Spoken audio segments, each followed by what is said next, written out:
Welcome back, everybody. Long time no video, I guess you could say. Been busy, work, life, just things in general. But I know I'd made a post saying I was going to do some how-to videos on front wheel, T-bars, stuff like that. But my camera broke, so I'm having to use my phone, and I don't have any way to set it up or mount it or anything like that. But I'm gonna go ahead and do a little how I did it on my front wheel. So stay with me, and here we go. First things first, you want to get your wheel. This is an 18-inch Harley Davidson Impeller 2.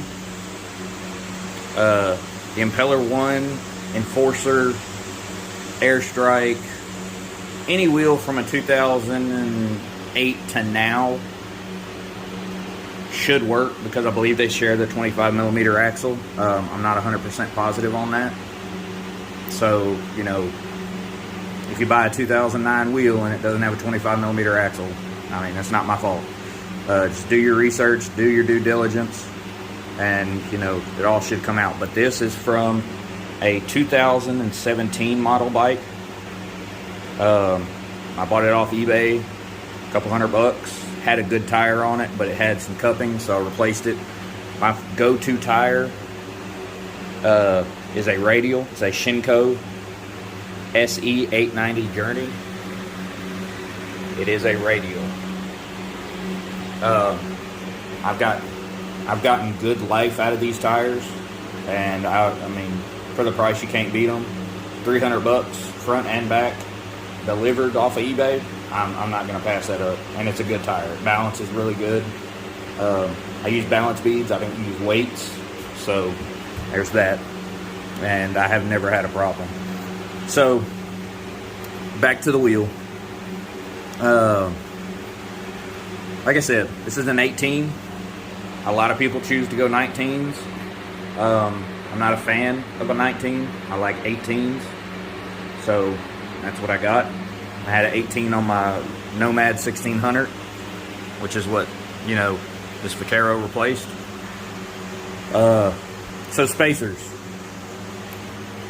First and foremost, you need to get your wheel, and you need to get it centered up, and take some measurements and stuff like that. That's how I do it. I'm not a machinist by any means. I did do a lot of research before I started, thinking about doing this. So do the same. But your spacers. This spacer, this is the foot brake side of the bike. So foot brake side of the bike, this is 1.295. Shifter side of the bike, this is 1.205. A lot of people will tell you if you run the ABS bearings, you have to take some off of this side and whatnot. I'm here to tell you, you do not. It is a perfect fit, but as some of you know, on Kawasaki's, the axle where you tighten it up sticks out a little bit right here, and it's kind of like a space or whatever it is.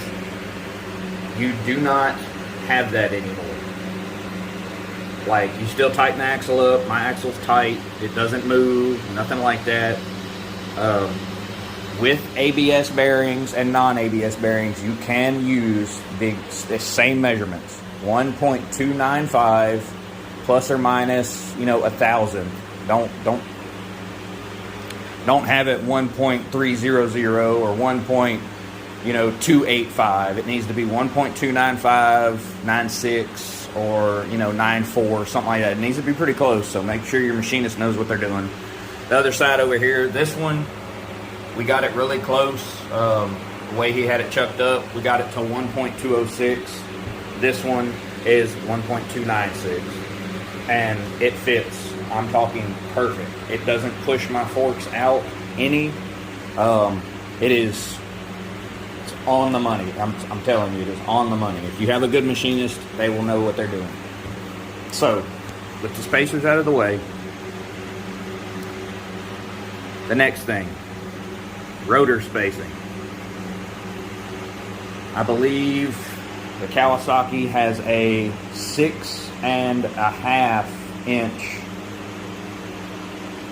outside to outside, here to here. Let me get my tape measure.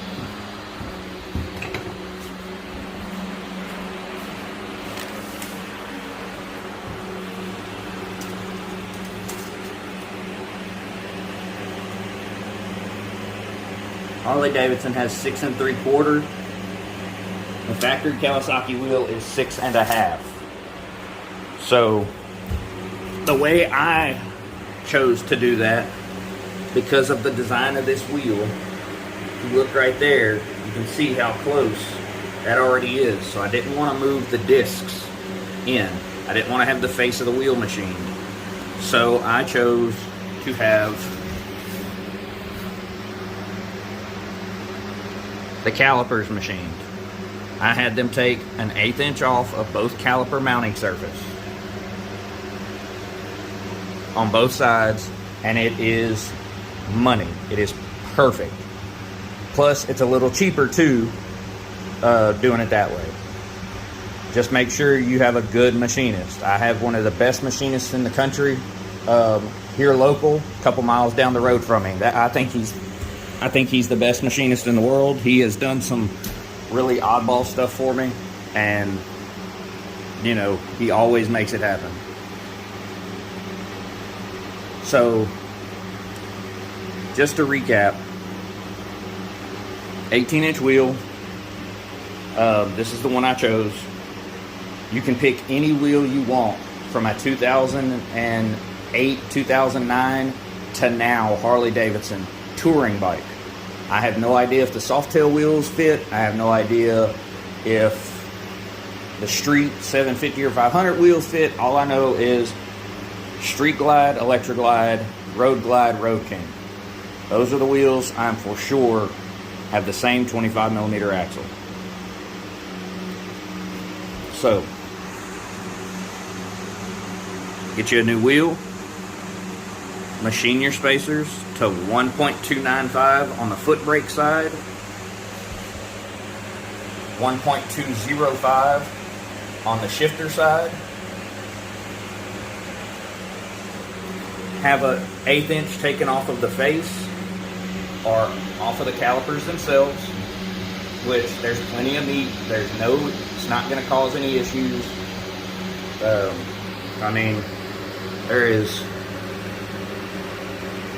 tons of room left, and it looks like that bolt is close, but it's not. It's not even anywhere close. It's just bad picture. So that's the way I did it. Hope y'all enjoyed the video.